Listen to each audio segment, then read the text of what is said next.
Hi guys, I am here with another story, true story, by St. Augustine. Miracles do not happen in contradiction to nature, but only in contradiction to what is known to us of nature. And now this story is called Tender Treasures. A reader, feeling abandoned and lonely, looked out of her hotel window at a magnolia tree, its buds tightly closed. How she wished God would send a signal to her that he was near and heard the longings of her heart. Suddenly, as she watched in disbelief, one bud moved, then opened quickly and completely in a glorious array of color and beauty.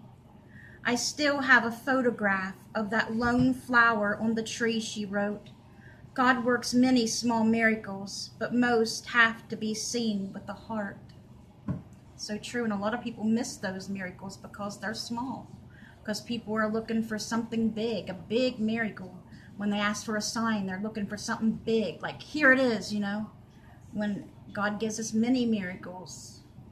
Our loved ones that'll pass will give us many miracles, but they're just little things that we just look over because we're looking for something grand.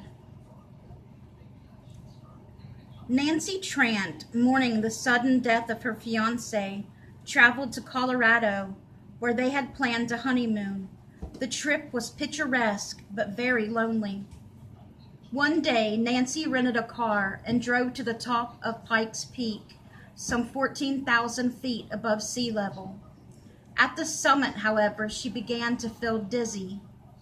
The entire peak was covered in a dense cloud. Since no one else was around and I couldn't see anything, I started back to my car, she says. On the way, she heard an inner voice command, "Return to where you were standing." Still lightheaded, Nancy argued with the voice, but it remained insistent within her spirit. "Go." Relenting, she hiked back to the guardrail. Instantly, the clouds parted in front of her.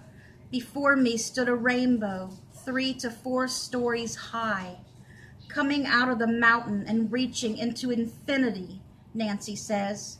The air seemed tinged with electricity, and she could see for miles. Nancy was transfixed, filled with rapture. Wasn't the rainbow a sign of God's covenant with his people, with her? The exquisite scene remained for several minutes. Then clouds covered the summit again. But Nancy has never forgotten the moment when God sent her consolation in her grief and the promise of a happier tomorrow.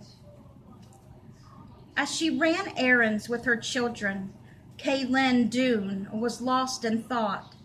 She had just returned from a weekend retreat that used as its theme the butterfly, a universal symbol of change and metaphoresis. The retreat had aroused her desire for a deeper spiritual life, yet worried her too, because she had been asked to be a chairperson of subsequent retreats. Kaylin had never been chairperson of anything, and she felt quite inadequate. With her ready crowded schedule and chronically ill son to care for, would God want her to do this? "Mom, look," her son suddenly exclaimed in the back seat. Kaylin almost hit the brakes. Walking in front of her, inside the car, was a huge monarch butterfly. It was as vivid yellow, her favorite color, with the car moving at 45 miles per hour and the windows open barely a crack. Her preteen daughters didn't want their hair blown about. How had it gotten in?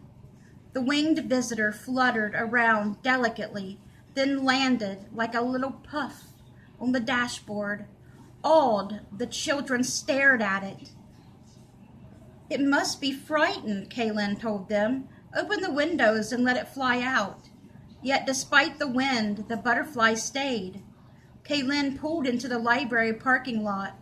"Let's leave the windows down while we're gone," she suggested. "Then they'll return to the car." However, the Monarch was still sitting gracefully on the dashboard, as if awaiting them. Bemused, Kaylin finished the errands, drove home, opened the car doors, went into the house with the children, and waited. Eventually, the butterfly leisurely emerged, circled the house in a kind of embrace, and flew off. I got to thinking about the timelines of its arrival. Right after I had prayed, Kaylin says. Did God intend it as a signal that he was near? Kaylin accepted the chairperson job, and it became her path to a richer spiritual life. Since that day, butterflies seem to visit Kaylin often, especially when she needs encouragement. One of the best encounters was last winter, as friends held a prayer service for Kaylin's son in her living room. Someone pointed toward the front window and explained, "Look outside."